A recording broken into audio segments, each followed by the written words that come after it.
Hey everybody, I'm Laura DiCarlo of Career Directors International. If you're starting, currently thinking about starting, or actively building a resume writing or career coaching business, I'm so glad you've joined me. In this show, we share tools, strategies, and mindset tips that lead to your ultimate success without the stress. I've got some great guests I'm going to be introducing to you here in a moment. I think you can see them. Hi everybody, just hang with me and I'll be singing your praises here shortly. So we're currently streaming on CDI's Facebook page, YouTube channel, and LinkedIn page. But if you interact with us on the chat, please, at least at first, include your name. I'm not going to make you jump through any hoops to give permission so we can see you. That's just the easiest process. And hey, if you don't know me yet, my goal is to become your not-so-secret superpower. At Career Directors International, we provide everything you need to love and excel at what you do, so you can make a difference while earning an exceptional living as a career industry professional. So, doing something different from our strategies for business success here in June. It's all about the 24th annual Toast of the Resume Industry TORI Resume Writing Award. And with that, I'm interviewing 3 former winners each week to discuss, you guessed it, award-winning resume writing strategy and competition ROI from TORI winners. My guests today are Marie Plett of Aspirations Career Services, Inc. Hi, Marie. Hello. Hey, Deborah L. Schuster of The Lettersmith. Hi, Deborah. Hi there. And Pam Foster of Career Styler. And I am going to be giving them all even billing here on the screen when we go into the Q&A. It just seemed weird to not be prominent at the beginning. Who knows? You know, we're figuring it out as we go. All right. So sorry, Pam. Thank you for saying hello. I got excited. I moved forward. So everyone, viewers, you are in for a treat today because these are some very talented professionals. But first, one more thing. I'm going to challenge all of my guests to do 3 things. One is to let us know who you are in the chat, maybe where you're tuning in from. And again, include your name so we know who we're talking to. Second, if you have questions about the TORIs for these 3 wonderful resume writers and award winners, drop them in the chat. And third, if you like what you hear today, be sure to like, follow, and or subscribe, depending on your channel platform, so that you'll know when we go live every week, Wednesday at 3:45 p.m. Eastern. Okay, so let me change my screen layout so I can introduce everyone and you can see them better. All right, that's much better. We've got something in the chat. All right, Amanda Miller, Amanda from Phoenix, happy to be here and learn. Welcome, Amanda. Thanks for joining us. And I'm sorry about the echo. I hear it, but it's new. We're just going to roll with it. So let me tell you about these resume superheroes. Pam Foster, founder of Career Styler, is an award-winning resume writer and career energetics coach who has helped over 500 people land their dream jobs faster. Drawing from over 15 years of experience as a global talent scout, and people and culture leader, Pam delivers an engaging and confidence-boosting approach to her clients, uncovering their natural talents. She believes that personalization, brand capturing, and storytelling are the keys to standing out in the job market, leveraging her career marketing expertise to help clients achieve this. Outside of her professional work, Pam is devoted to raising her 3 children and delivering impactful keynotes on stillbirth and miscarriage. That's an interesting turn. All right, welcome, Pam. Thank you so much. Yes, and everybody, if you're following along today as a viewer, please say hello to our wonderful guests. Second, let me introduce you to Deborah Schuster. So Deborah began her resume writing business, The Lettersmith, in the pre-internet days of the mid-1990s. She is a certified executive resume master and one of a handful of certified graphic resume architects worldwide. She's the winner of 6 TORI Awards, and her work has been published in over a dozen resume books. The Lettersmith is a career service company based in Southeast Michigan. All right, awesome. Welcome, Deborah. And let's just stop here. Ibrahim Ola. Hi, facilitators. My name is Ola, a resume writer and career coach from Texas. I'm happy to be here and looking forward to learning from you all. Awesome. Welcome. Welcome, Ola. Okay, and finally we have Marie Plett, whose name precedes her in a good way. Marie is a 38-time TORI Award winner whose passion for resume writing goes back to her childhood when she would help her recruiter parents review resumes. A certified executive resume master, Marie has won more than 50 industry awards for producing best-in-class resumes featuring high-impact content and visually stunning formats. She is widely known throughout the career services industry for her creative resumes and generosity in sharing her knowledge as a trainer and mentor of some of the best resume writers in the business. Yes, if you're a CDI member, association member, you have access to so many amazing tutorials from Marie and a smattering of others from other award winners. And we do have an amazing course that is available for members or non-members to purchase at a really affordable rate, where Marie spills all her step-by-step secrets in graphic resume design. And yes, for anybody who's out there going, well, I'm only interested in the classic design resumes, not the high design resumes, Marie even has tutorials where she shows you how to make fancier, more design-heavy resumes ATS friendly. It is possible to have the best of both worlds. But anyway, we've got a powerful team here today ready to share some information. So, all right, Joan B is watching. Welcome, Joan. Let's get started. Now, not everybody knows what the TORIs are. So before I start asking them the 8 questions I have for them today, I just want to talk a little bit about the TORIs, which is the Toast of the Resume Industry. It's an annual award competition. This is its 24th season that is open right now. We host the competition opening every spring and closing late summer, with nominees and winners announced mid to late fall. So it's a crazy thing in that the TORIs are top of mind, obsessing my life every year from March through November. That is a lot of time to spend on one thing. I don't spend every second on it, and I'm not a judge and I'm not a director. I don't take part in that, but obviously I'm a facilitator and it's important. Why do we think that the TORIs are so important as an award competition? Because we should, as our craft, especially in today's world where we're challenged by so many fly-by-night pop-ups who just don't have conceptual understanding of what makes a successful resume, and they're sending candidates out there with documents that can't compete against what an award-winning resume writer has created for somebody that could be applying for the same job. So we want to hold ourselves to a higher standard. We want to continue learning.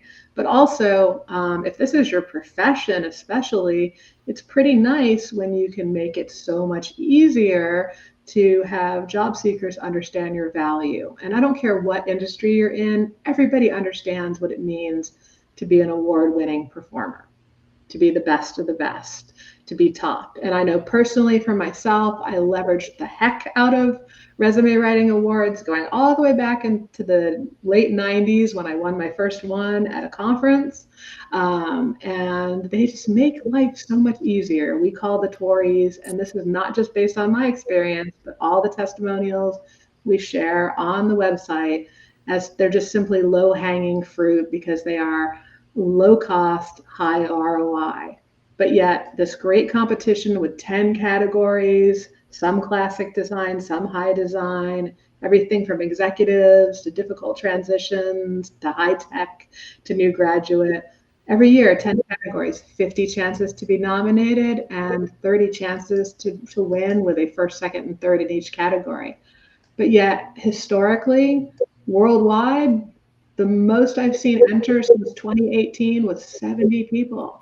So lots of opportunity. We had a bonus session earlier for some people who qualified, and I think we figured out that you have like about just based on the number of people who enter an average category, you have about a 23% chance of being nominated. So it's kind of a no-brainer, but you got to bring it. It's not a no-brainer in You can't just go from basic resume 101 to winning. So that's kind of a little overview. My guests here today are suffering with more of it than others will because it's week one of this process. But let's see. We also have Carolyn who says, "Hi, sorry I'm late finishing up a resume." Well, I'm glad you made it. Carolina. I may be going to 10 people. All right. Are we ready to get started? Yep. Yes. Okay. And if you want to write in the chat, yes, ready, or hashtag go, bring it on. Let's start with the first question. And what we're going to do is we're just going to go around. Let's do it. We'll do clockwise, but we'll start like the first question, I'll ask Deborah first. The second question, I'll ask Pam first, and so on. So if we get confused, we'll get confused. So first question for my panel. How many years have you been entering the TORIs, and how many categories have you won? I mean, I don't expect like somebody to list every single one, but give us a sense of what this has looked like for you. Deborah. Okay, I think the first year I won was 2021. I did enter in 2020 and didn't win any that year. But in 2021, 22, and 23, there were 6 total winners, either first or second place, I think, and a few additional nominations, but 6 that were the winners. So, yeah. Awesome. And I'm asking this particular question, everyone, because I want you to see, like Deborah's a perfect example. We don't all just splash onto the scene with an award the first year. I mean, some do, but I'm really glad I have a guest here that can say, no, I tried again. And yes. That's important to know because there has to be some humbleness and learning sometimes, right? Right. I do see resume writers who try once and then they decide all on their own that the competition is rigged or this or that, or it's biased or something, and they never try again. And who gets hurt? They get hurt, the job seekers get hurt because we can learn. We can look at the winners and see what, I'm not going to give away tips. I'll be quiet. Pam, what's your answer? Yeah, well, I've been getting involved in the competition for the last 3 years, and I've always loved playing in the difficult transition space. So it was a no-brainer for my first year to throw my hat in the ring there. But I've also been very fortunate to win categories for sales and executive as well. Perfect. Awesome. And how about you, Marie? Blow us all out of the water now. Yes. Well, I mean, I started in 2016, and can I just say, because I know that there's this huge society of resume writers that are out there that could win these things very easily. And I was one of them. I started off in 2016. I was working for another resume writer. I was a strictly contract resume writer. I was a ghostwriter. I didn't do my own stuff.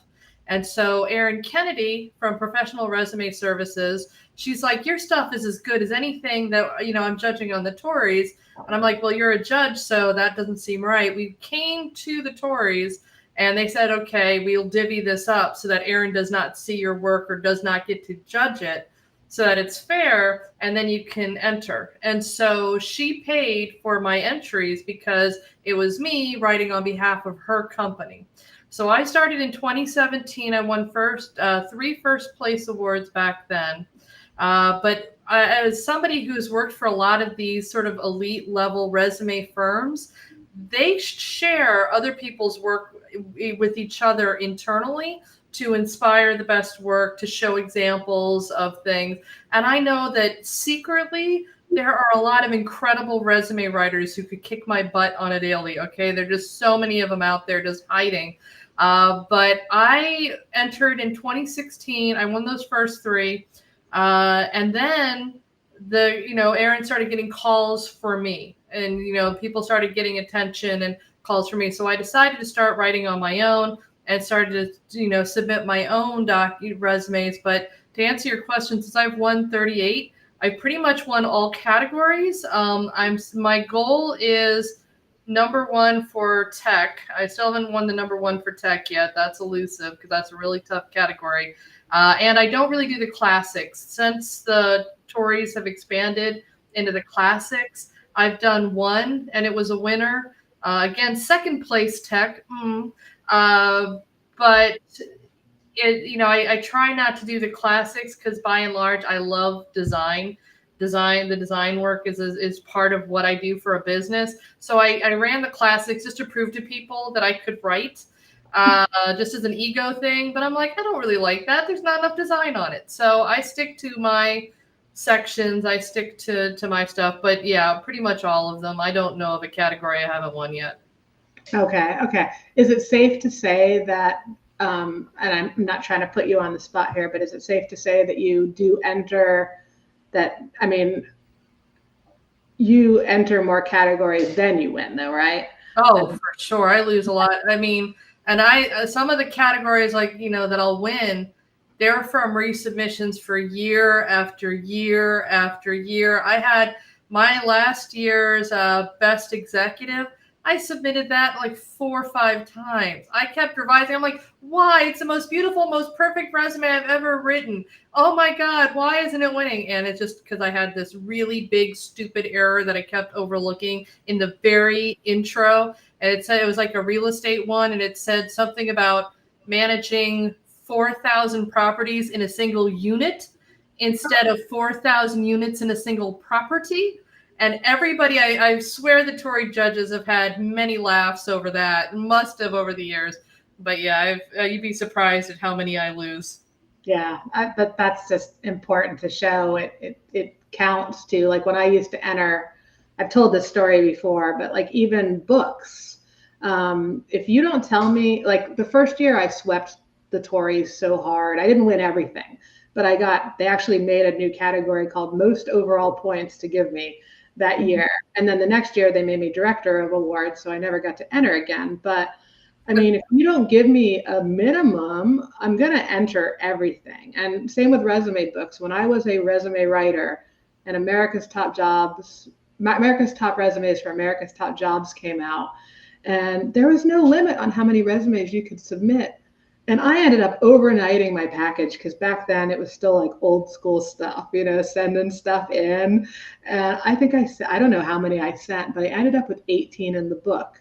But I never really thought about it. And then I went to a conference and I'm in line and I'm like, just giving my name to get my tag and everything. And I'm like, I'm Laura DiCarlo.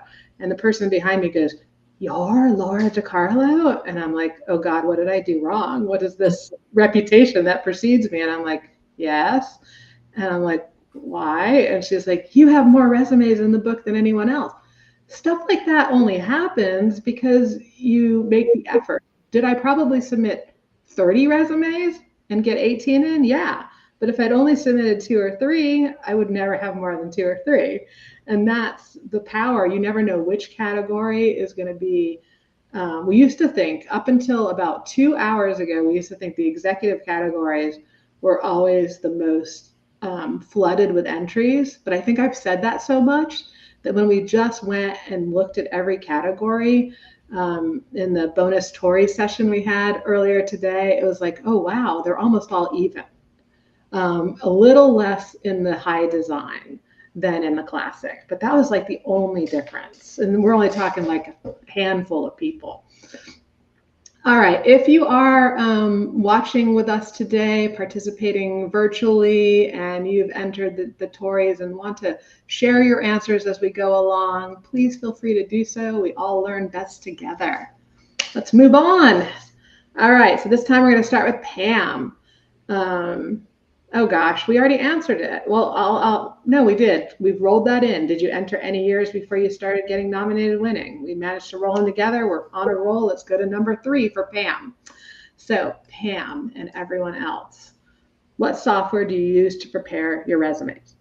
And I added something here. It's not going to come as a shock to anybody, but I particularly, as I've been studying TORIs from 2023 for the bonus session we did, or the member session we did last week, and the bonus session I did this morning, I'm like, I gotta know. In the past, it was almost all using Word and the occasional person using InDesign, but are you using Canva?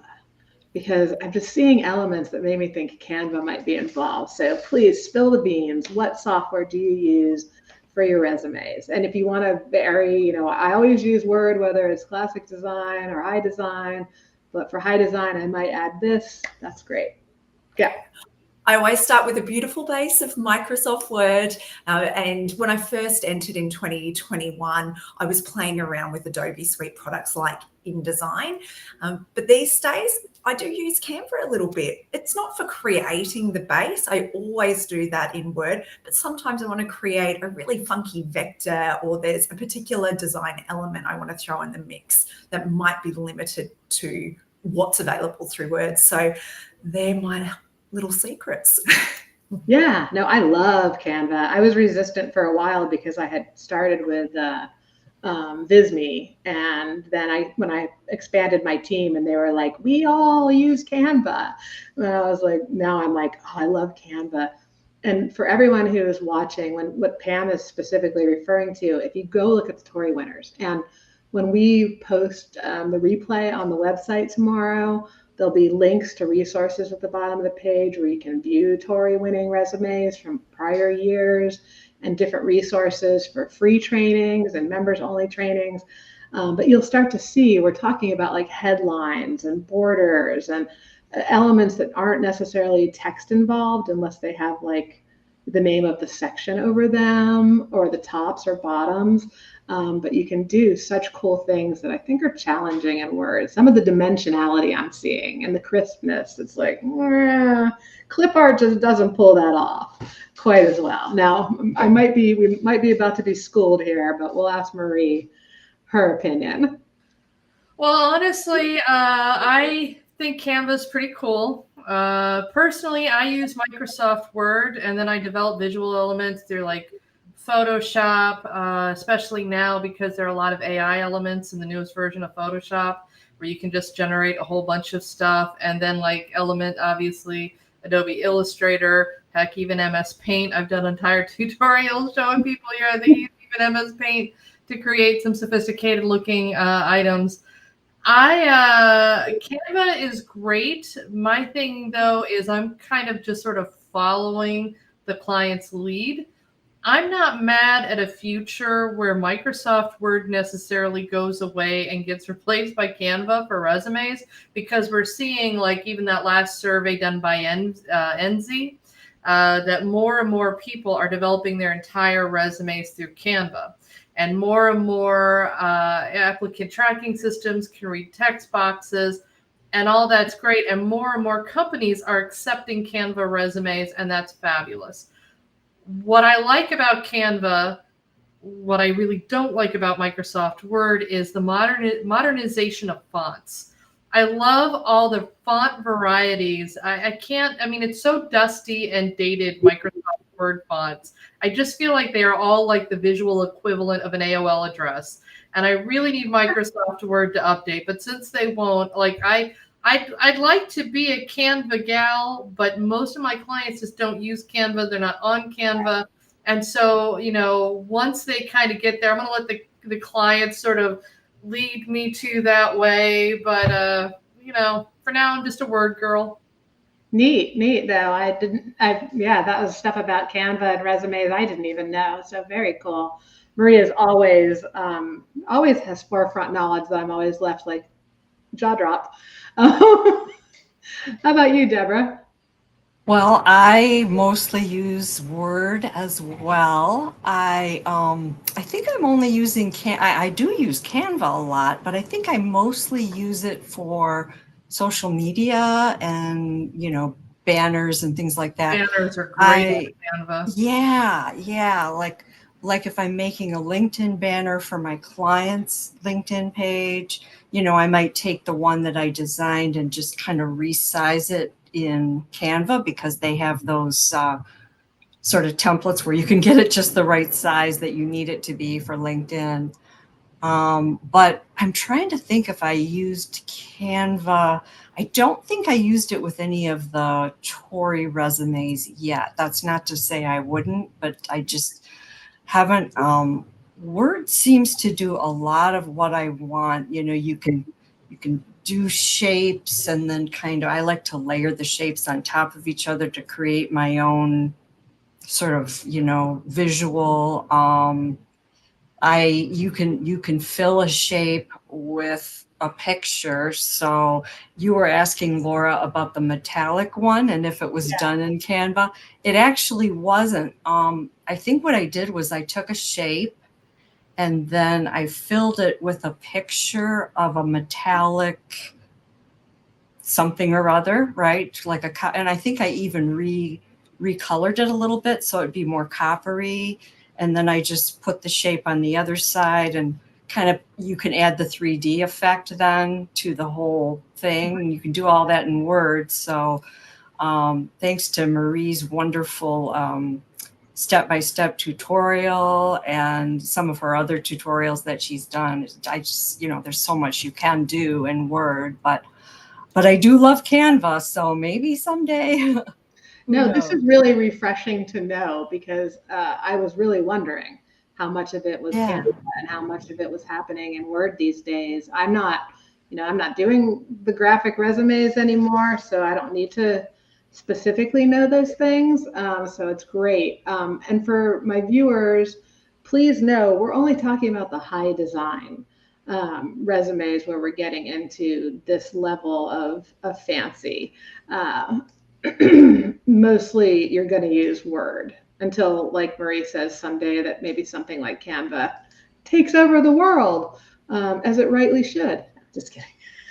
I love Canva. I don't know about as a word processor, but I love it. Okay. All right, moving on. So Marie will be first for question number 4. What's the least most categories you've entered each year?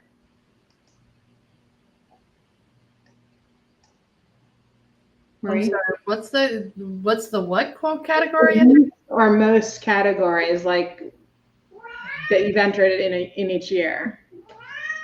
Like, do you always register for all 10? Or are you a 2 to 3 category person? With me personally, I'm just a design girl, so I do tend to. I'm focused on the end clients, because at the end of the day, once you've won the awards, that's who you got to appeal to. So I'm pretty top executive, so I'm not doing a lot of new graduates. I'll do an occasional new graduate because some people have a kid with a trust fund, but most of my work is for executives. So I'll avoid things where I'm not, and sometimes I've won a couple of the difficult transition ones, but most of my clients, they're not seeking me because they're in transition. They're seeking me because I'm like a fashion product, like a Chanel bag, and they're kind of at the top of their field and they love it where they are. So for that reason, I tend to stick to like 3 to 4 categories now in the design side. Okay, but when you could do high design in all of them, I think you entered more, didn't you? Sometimes I have high design in all of them, but I don't I'm not chasing new graduate. I miss that category most years. Okay. All right. How about you, Deborah? I think the last 2 years I might have entered 8 categories. I remember that at first the classic category had me a little stumped because I wasn't sure exactly how much design was okay. I mean, I read the guidelines, but it was like, well, is this okay or is that okay? But I think I finally figured it out last year, because last year that happened to be the classic categories were the ones that I got the most of, which is funny because I also enjoy the high design a little more. It's just fun to me. And I tend not to do the difficult transition categories just because I don't have really any clients that are difficult transition. So a lot of my clients are directors and VPs, and they tend to be kind of more or less in one industry, do have a lot of sales. So this year I did enter 10 categories, but I don't know if I'm going to get all 10 of them ready in time. And I did that in order to get that bonus mentoring session from this morning. So I'm going to work hard and see if I can, whip something up for each category. But yeah, it's been great. I think the year before I only did 6 categories, and I can't remember the first year how many I did. Okay, great. Yeah, the bonus thing this morning was great. We ended it. It was only a small number of people who took advantage of it, so they got extra TLC. But as we were closing, somebody said, "I feel like we have an unfair advantage." We weren't even looking at their entries for 2024. We were just looking at a couple of resumes that individuals had submitted and reviewing winners from 2023. But you had me, whispering in your ear what works, what doesn't. All right, Pam, how about you? Yeah, I've been entering 2 to 3 categories over the last 3 years. And I'd say I'll probably do something very similar this year. Stick with the clients I intend, or the categories with the clients I intend to attract in the year ahead, which generally is around that difficult transition and executive. Maybe I'll throw my hat in the ring for something wildly different. Very good, very good. Yeah, if you are a generalist and you do a lot of resumes for different types of candidates, I always recommend, enter the categories you have expertise in and great resumes for, with obviously candidate permission to fictionalize, which going forward can be a super easy thing. If you're a CDI member, grab our recommended client agreement and note in it, even if you choose not to use the whole thing, note that we have a section on it where we say, I give permission for so-and-so to use my fictionalized versions of my resume for submission into books and competitions, so that you're not like, oh, I want to enter this thing or submit my resumes to this book, and now I got to go ask people, up front who is willing to be used. Used in a positive way, not abused. All right, Sarika says, hi, ladies. Hi, Sarika. Thanks for joining us. All right, let's move to the next question. I think, let's see, that would be going to Deborah first, right? Why have the Tories, and just so everybody knows, when we leave this question, we're digging into tips and advice. So this is the last one on specifically the Tories. So why have the Tories been important to you, and what have they helped you to accomplish professionally or personally, if there's a personal? Both. Charging higher fees, right? I mean, getting the kinds of clients that I like working with, who appreciate spending more time with them, me spending more time on their project, which enables me to charge a little bit higher fee. So I would say attracting the right clients and spending more time with them, and giving me a little bit more, making my work a little bit more fun too, because when you're doing, when I'm working on Tories, at least, I'm not super fast. So I like to play around and sort of have different ideas of what might work. And I think that would be one of my suggestions, actually, is give yourself time to play around with it, because you're going to try an idea and that won't work. And then you're going to do something and you'll go, maybe even by mistake, and then you go, ooh, I like that. That turned out good.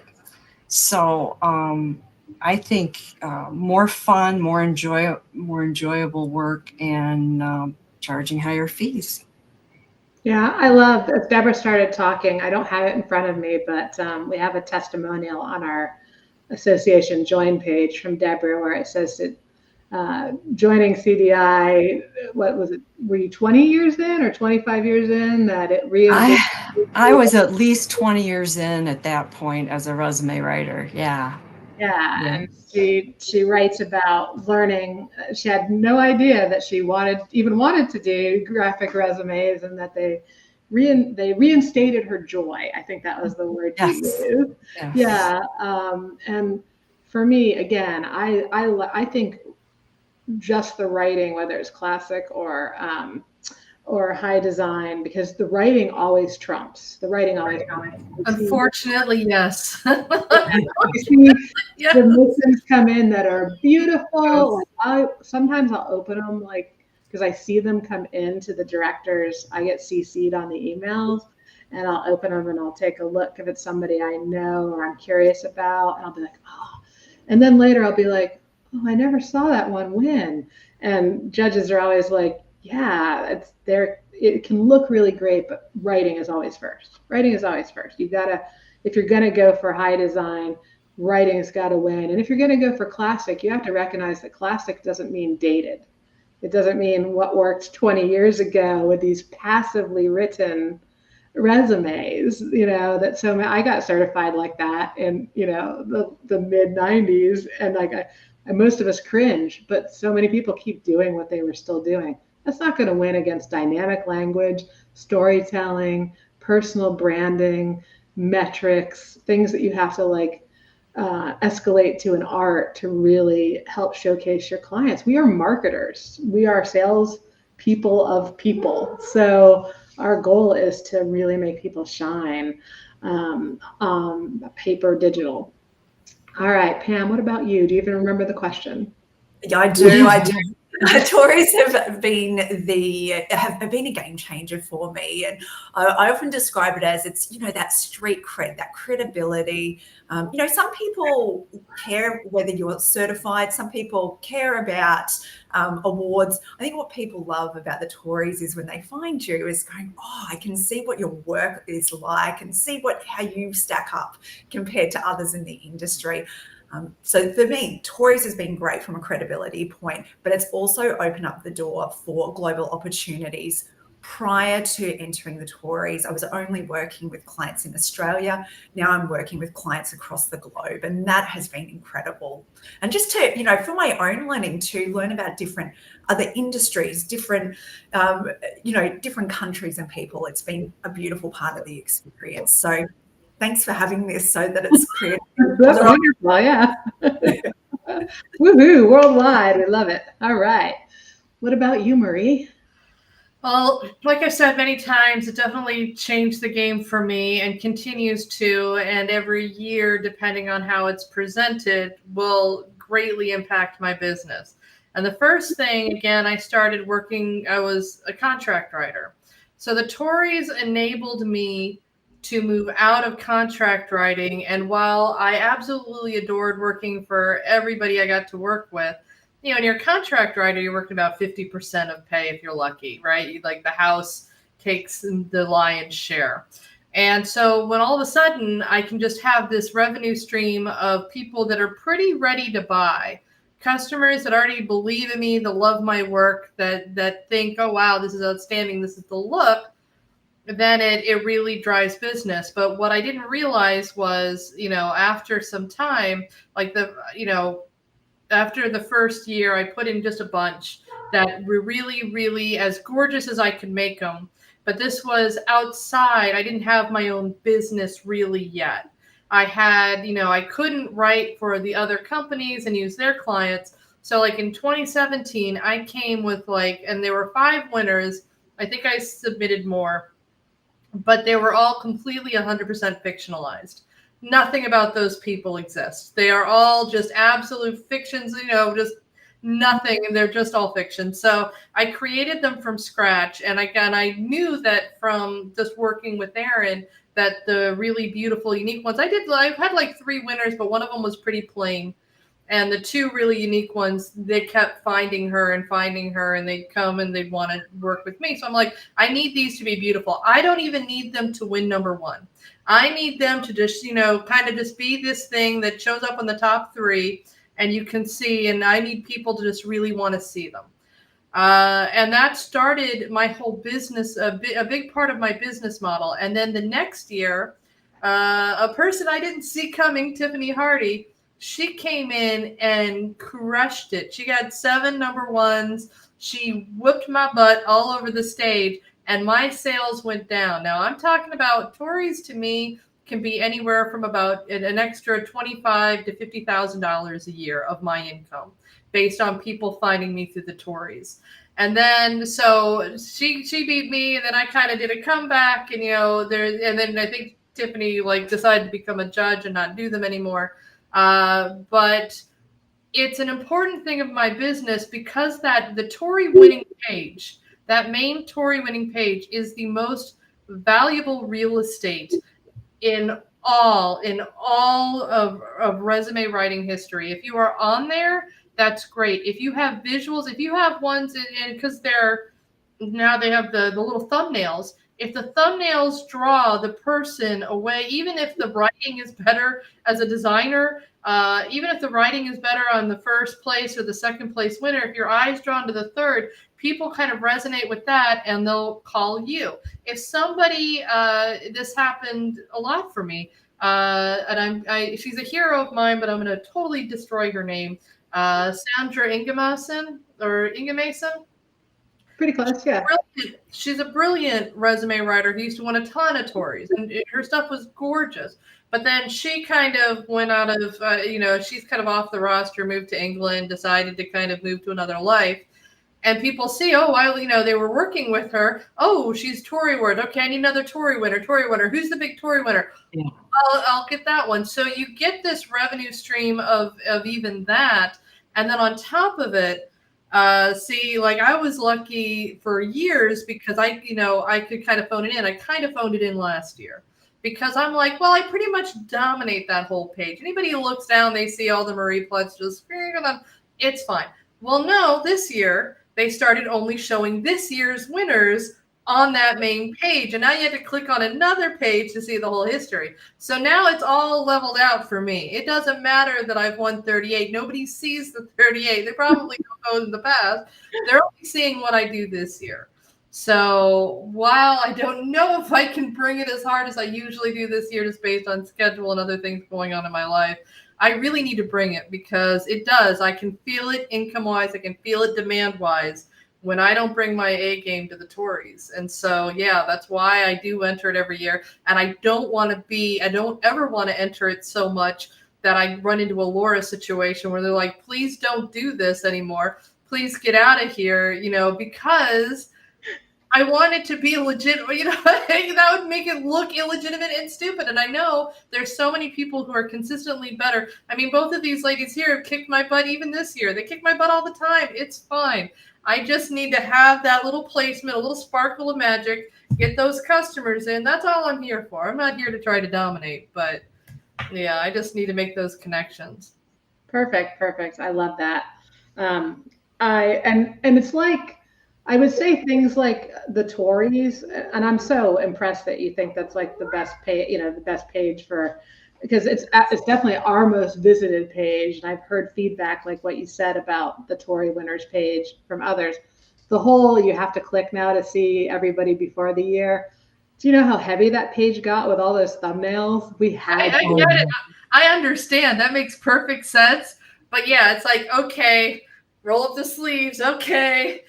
All right, 2024. We gotta get more categories than just these sort of 3 ones, Yeah.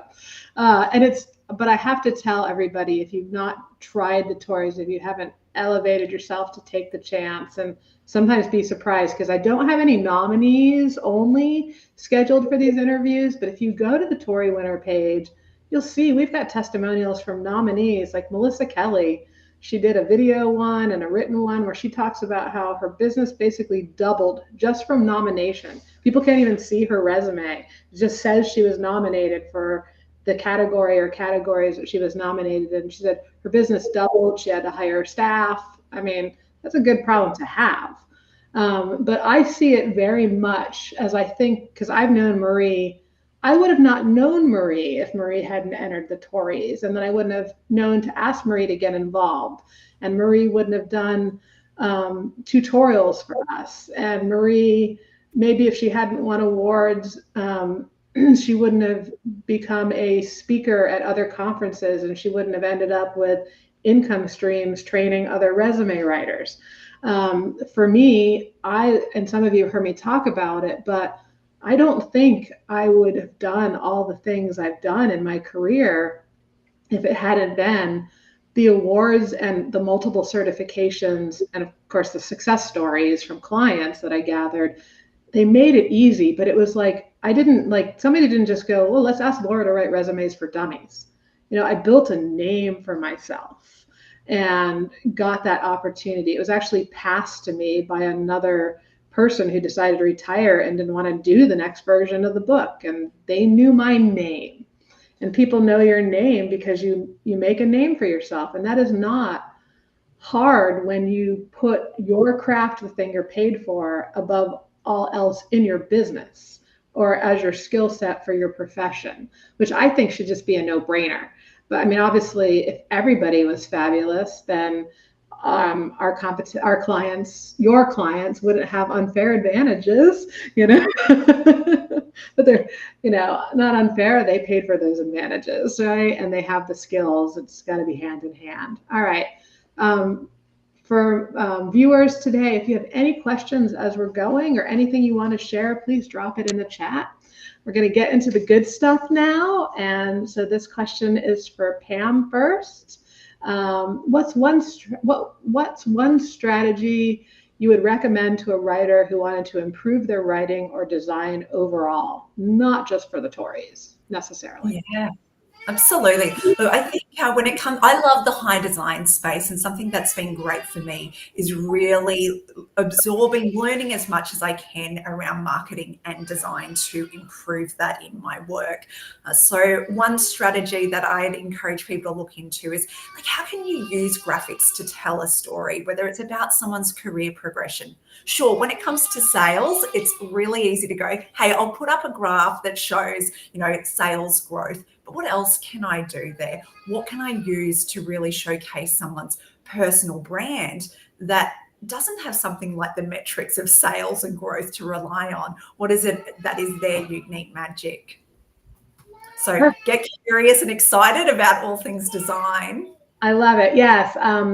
Cheryl Simpson, who has since retired or is in the process of retiring, she did one of our award-winning writer tutorials a few years ago, and I always loved that her similar to Pam, but she's like, look everywhere. Look at circulars that come in your mail. Look at billboards.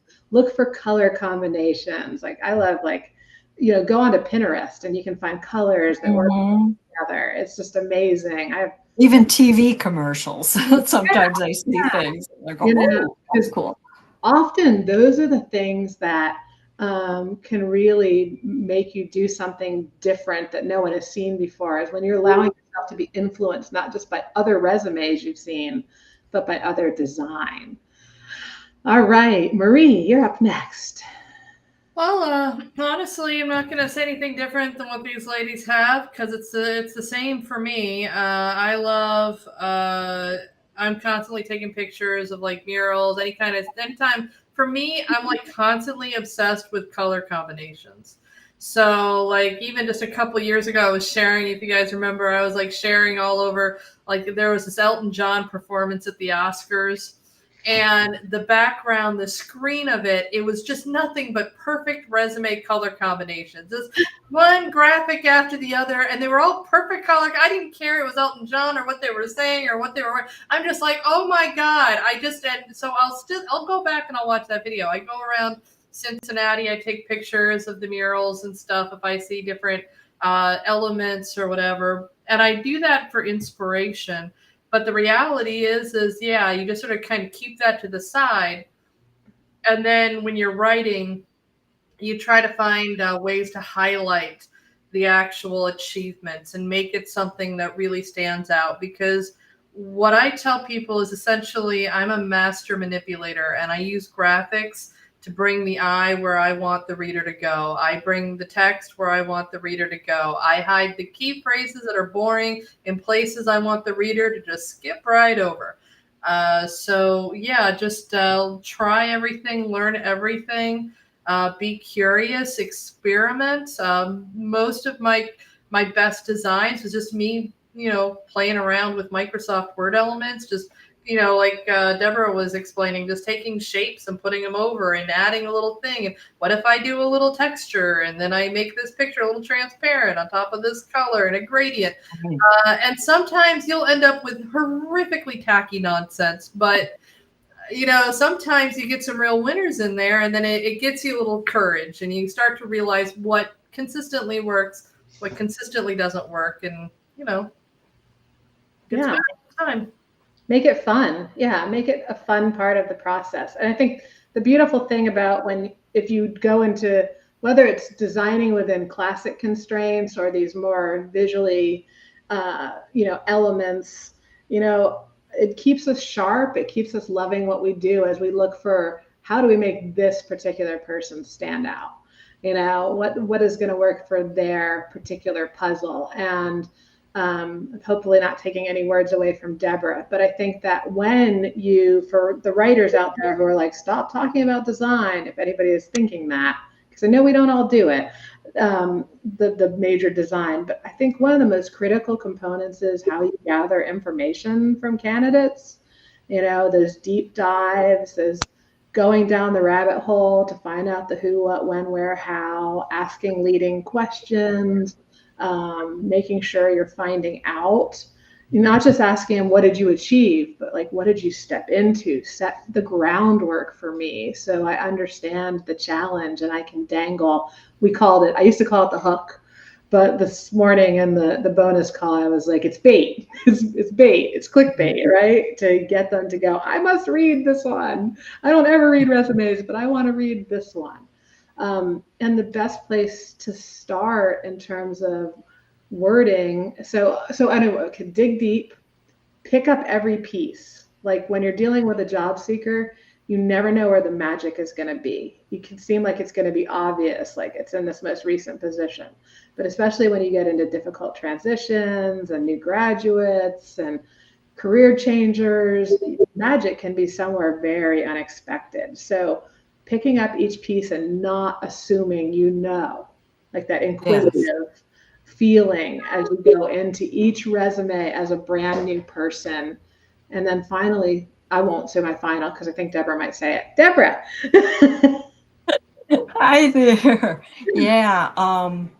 So we're talking about the writing, how people can improve their writing and design, right? Yeah. So one strategy to recommend to a writer who wanted to improve their writing or design overall, not just for the stories. Yeah, and I think I already kind of touched on the two design things, which were play around, make sure you have time to play around and experiment, and take Marie's step-by-step tutorial, because there's some stuff in there that'll save you a lot of frustration, because I tended to go in and experiment and try things. And then when I took Marie's tutorial, I said, oh, I wish I'd have done this. I wish I'd have had this 2 years ago, because it would have saved me a lot of frustration. But I still learned new things that, I didn't already know. So that's one. And then as far as the writing, I would say, especially the verbs, mix them up a little bit, and don't use the same managed, led. Look for some more creative verbs without going completely bonkers with something that's just ridiculous. And at least in the TORIs and maybe for the real life candidates as well, don't be afraid to break some of those old rules that you were taught in resumes. I think 3 of the ones that I won, I would say I definitely broke what the old rules that I had learned. I used I and my in 2 of them. Yes, I know. I know. And cover your kids' ears, Pam. Yes. Cover your ears. Yes. Cover your daughter's ears. It's a swear word. It's a 4-letter word. It's not as bad as responsible for, but oh, that's the worst. That's the worst. But what I did was I had there was a guy, and he had his own unique turnaround strategy. So he told me about his turnaround formula. So I put my turnaround formula and I put it in there, and that one won. And then there were two other ones that were some of the early ones that I won, where I had a quote from the client themselves. One of them was a story about how this client was actually an immigrant and how her experience led her to basically into the field that she wanted to go into. So it was her passion, and it showed her passion in a way that just saying passionate about would not have done it. I wanted her to tell the story. And then the other one won the sales one year, and it was the guy explaining why in sales his clients, his customers trusted him because he had come up as a technician in HVAC. He wasn't just a sales guy. And so that gave him some credibility. So I just thought it was important for him to tell his own story there. And, you know, I know that that's not how resumes are usually done, but it worked for the candidate. And I guess it worked for the Tories too. So, Yeah. So don't be afraid to break rules if it's going to make the resume better and serve the client better. Rules are meant to be broken. Absolutely. Yes. I think the biggest mistake we can make is saying you have to always and you must always, because it's just not true. And when it comes to the Tories, you do have a chance on the final page of your submission to explain your choices to the judges if you think that there's going to be, as Serica says in the chat, you did what, Deborah? With laughy faces. Yes. You actually reminded me when my husband was a FedEx driver for 27 years. And before that, he worked in the Sears warehouse and he was a UPS driver.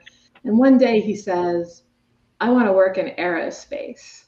Well, you know, drivers are historically paid quite well for their blue collar services. And now you want to go work in aerospace with an associate's degree and no experience outside of the logistics realm. So guess what? You're going to start in that, and they're historically poorly paid. And we also needed to overcome this whole how do we not let somebody go, oh man, we're going to pay him possibly a third of what he made, and know that he's really serious about making the transition. I actually put a philosophy statement from him. I don't, that I think it said it might have even had I in it, but it was like a little pop-up box where I put a philosophy statement about, you know, about his position on quality of life over salary.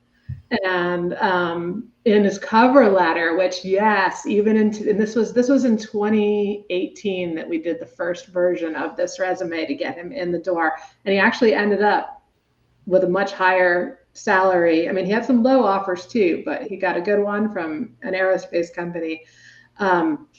But I still do cover letters and I upload them if we're filling out something through Indeed or through the company's website where it says additional documents. I'll put the cover letter, I'll put that. And I said, you know, we actually wrote in the cover letter about, and you got to finesse it. But we stress the fact that, you know,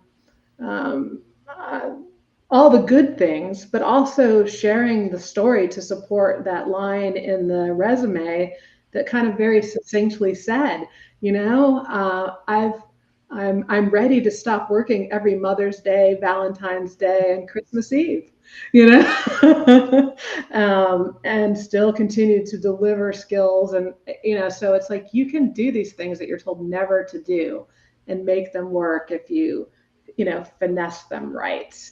All right, I still have a tip I want to share, but I think somebody else might share it in this next one. So I'm just going to still be quiet. Let's see, that was Pam first. This time it's Marie. So what's one other tip or, you know, just different tip you'd give to a resume writer around entering, winning, getting nominated? What's a tip? Okay. Well, my big tip would be to understand that when it comes to the TORIs, the sky is the limit, honestly. I have some of my award-winning samples were basically the exact same thing I produced for the client. And it's just like the names and the dates and the information. As you need to fictionalize it, it's just a fictionalized, but all the text, all the content, all the design is identical to what I produced for the client. But a lot of them are not. And a lot, especially, like I said, in 2017, look at all of the samples I did, not a single one. And if you look at the one that won Best Executive, you're like, this human being clearly doesn't exist. This would be like Donald Trump meets like, even a big, like, this is like the most ridiculous, over the top real estate developer where everything is in gold, everything is in Art Deco, and everything's $400 billion. It was the most stupid thing. And I was waiting kind of for somebody to just say, what the heck? It's all Art Deco. And I just wanted to do it just to see if I could get an Art Deco resume to win, but it's nonsense. The whole thing is utter fiction. It's nonsense. And I've had people show me their resumes and they're thinking, I'm going to enter the TORIs. You think these are okay? And they're good. They're well written. But again, they're trying to get the design stuff. People come to me for the design, and they're excellently written. They're lovely, but I tell people to think of it sometimes if you're doing and I'm speaking just for the design TORIs. This is not about the classics, but maybe a little bit about the classics when it comes to elements, different elements within it. But I'm like, imagine like a 1950s or 1980s beauty pageant, right? In the 80s, a woman could go around, look lovely. She'd use perfectly natural, normal hair, a lovely dress, go on a date, and guys would look at her and it was fine. But to win a pageant, you got to have the big hair, the Vaseline on the lips. You got to make sure the extra, it's all big. You got the loud sequin dress, big shoulder pads. Like, you got to draw attention. And so I'm like, if you have like a good resume that's well written, consider adding a graph, consider adding a quote. If it doesn't have a little testimonial in it, it has like extra elements to bring it in to make it a little bit more exciting. Because if you just have kind of a resume, and it can be a really well written resume, it can be perfectly written.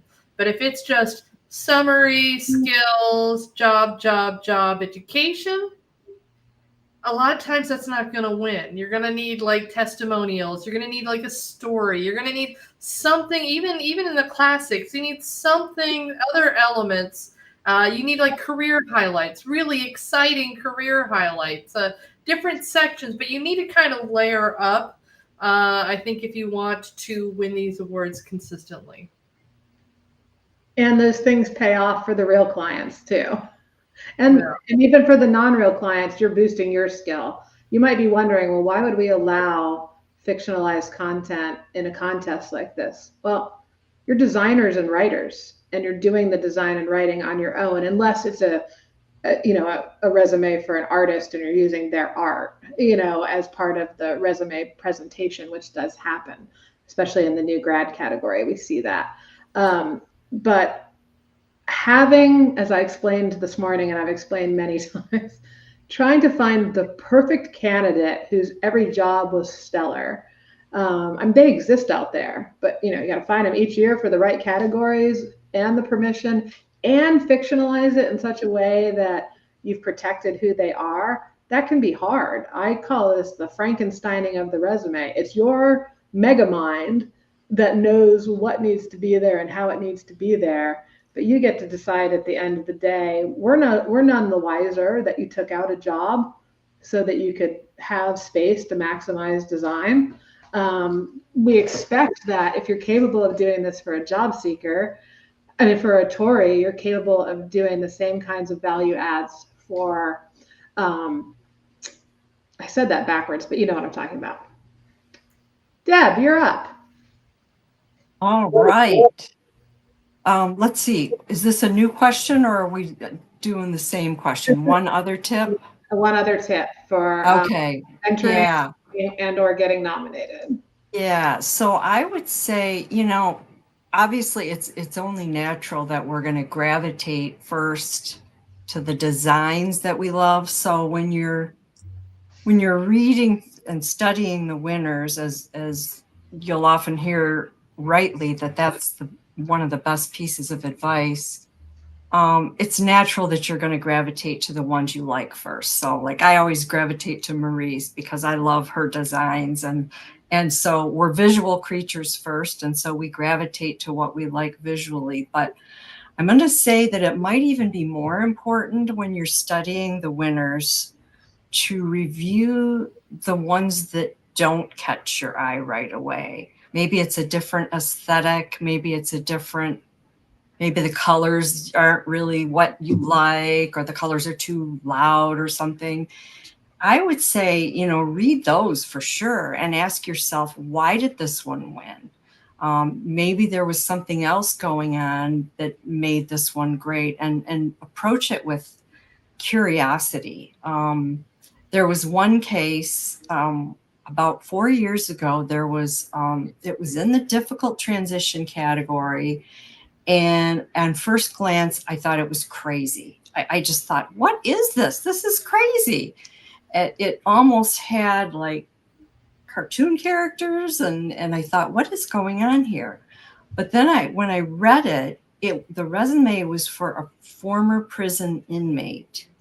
And once I understood the strategy that the writer had used for this former inmate, it was genius. I realized this is absolute genius because the writer branded the candidate as it was a story of redemption, really, where this candidate had been in prison. He had spent his youth and doing drugs, and I think he was in a gang. And the graphic that I thought was so crazy at the top was chains breaking like this with two hands. And it was just, the way that he told the story of this candidate, I thought, this is brilliant. And I got it then, and I understood more and more how important it is to really have a strategy behind everything in the resume. So it's not just about, your own personal aesthetic and what you like and so forth. What was kind of neat too about it that I remember is that everything in it was very transparent about this candidate's past. And yet it was this story of redemption, and the redemption was right at the beginning, so that, somebody didn't get caught up in sort of the guy's downfall first. You read that and then you went through his story. So it was just very cool. And for some reason, that one has always stuck in my mind as an example of why you really have to study the winners. I love that. That's great advice. And to me, that is, I was trying to think as you've all been sharing tips and we've been talking about the places I would send people to learn, to see good resumes and good resume languaging. And I feel like, why wouldn't you just start at the top? I think we've been publishing thumbnails that you can blow up the PDF to full size for TORI's back to like 2004 or 5. And it is worth going back because Gail Howard did a resume in 2005 that I still feel is far superior to 70% of what I see resume writers producing today for looks and wording. So you have, what is that, 30 resumes a year for 2 decades almost of resumes out there that you can study and see language choice, because it comes down to, as someone said here earlier, from passive to active and how we position people and the language that you use. The thesaurus is your friend. Pam, I don't think you answered this yet, right? Are you the third for this one? Or did you? Her assistant's left. I'm not even hear what her kid had to say. Well, consulting with Summer, Summer has suggested that a really great tip is to make our resumes more human. And what I mean by that is really around that tone and, that each of us have got a really different way of communicating. And when it comes to writing a resume, whether it's about a fictional character or one of our clients, is how can you bring a really unique tone of voice to that resume? Because yes, it makes it better, doesn't it, Summer? Yes. Hi, Summer. Hello. I'm scared of going up against Summer this year. Yeah, I see a little hand come up there. That's a great tip. Yeah, unique. And I think that we see that reflected is the more you can get to know your client and think about what makes them unique. In other words, shape the vehicle around the candidate versus trying to jam the candidate into this color, this style, this look. It can be a fun challenge to look at. How does this person represent? And that's again why we look at, oh, now who is this? This is Benji. Everyone's here to say hi this morning. Hi, Benji.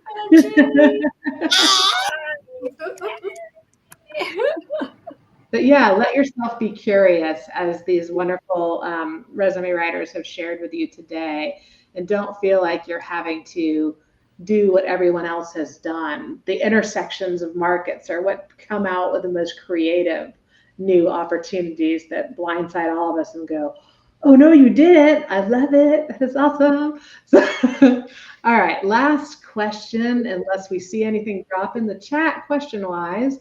The last question I have for everybody is any other bits of resume writing advice? And let's see, Marie went first last time. So this last question, we're going to start with Deborah. Oh boy, I was afraid you were going to say that. Because I made myself a couple of notes here and I was like, oh, I already said that.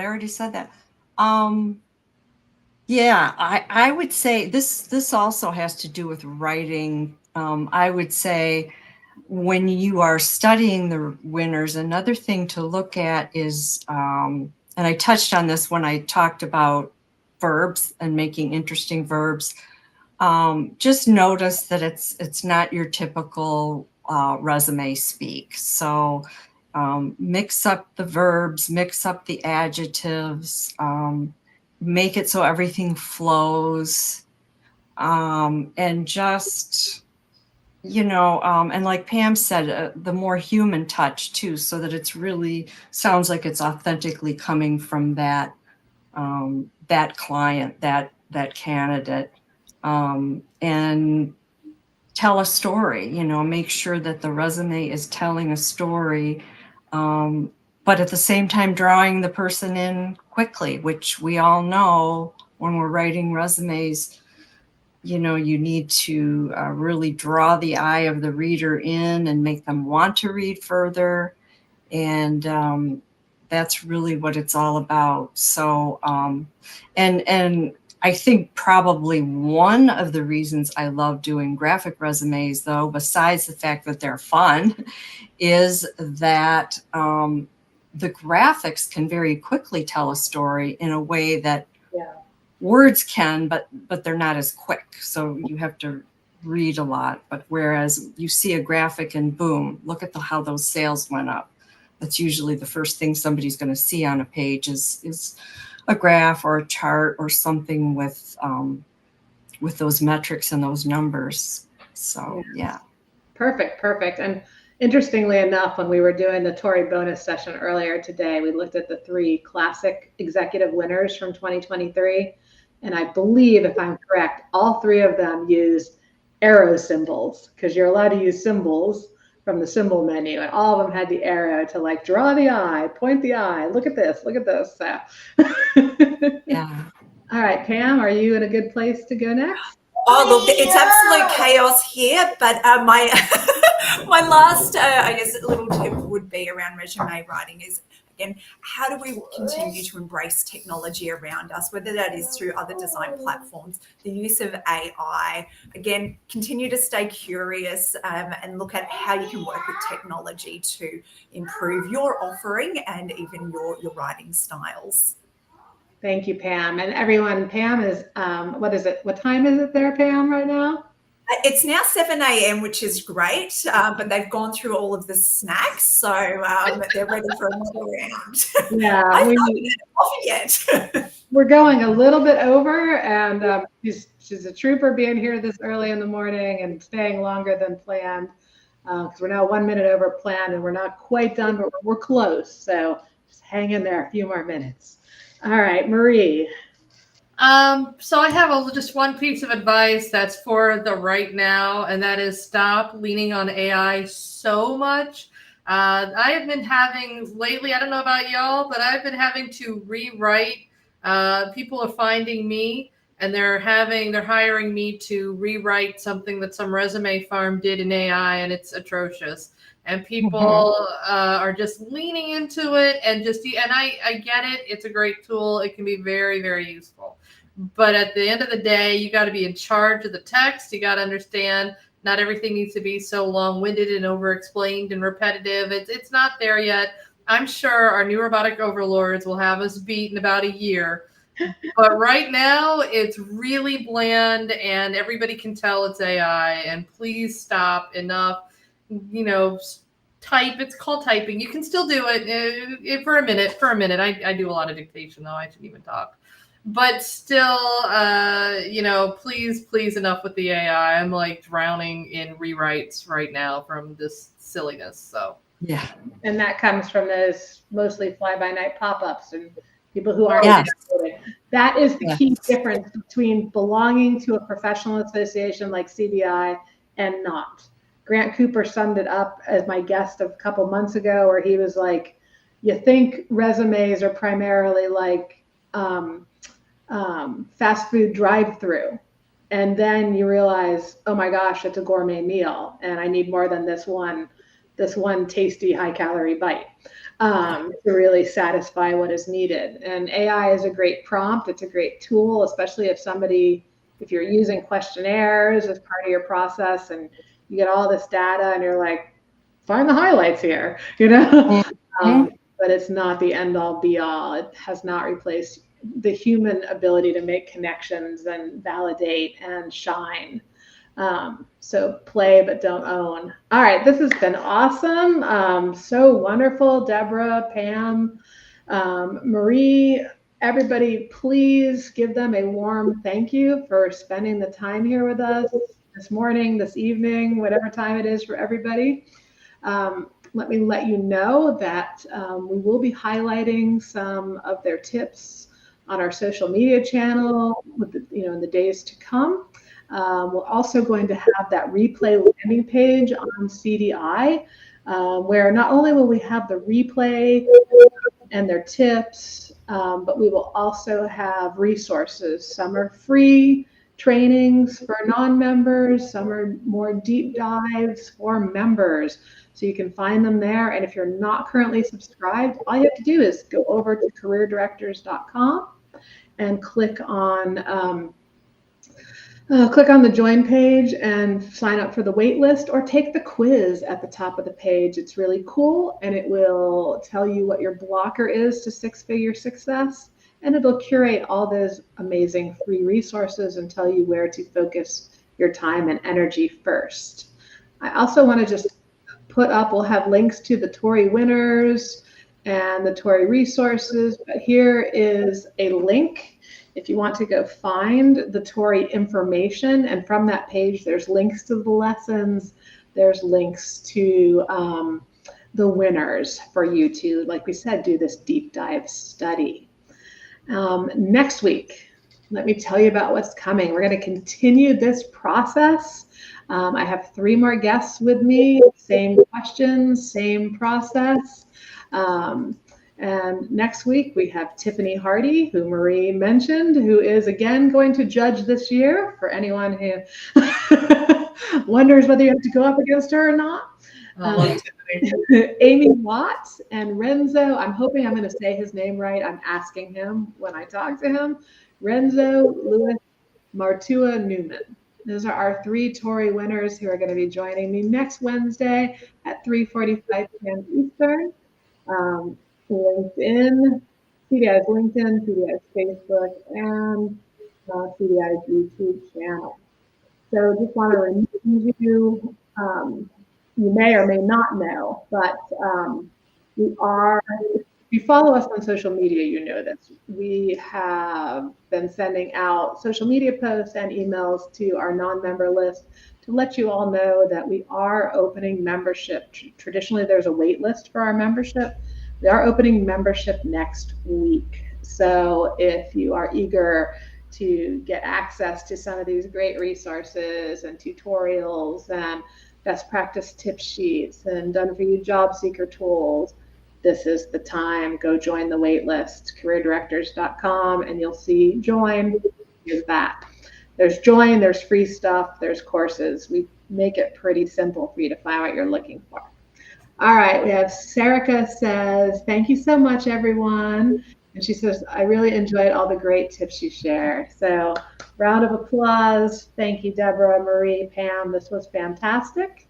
And Sarika says, I highly recommend the membership in the Accelerator program too. That's a Career Industry Accelerator program. Perfect. Thanks for that extra plug there, Sarika. Sarika found us through the show. All right. So thank you. I hope I will see some of you joining us next week. And to my wonderful guests, Deborah, Marie, Pam, I love it. I hope to see you nailing it in the TORIs this year, leaving a little space for the other people. All right? Yes. All right, everybody. We will see you next time. Bye. See ya.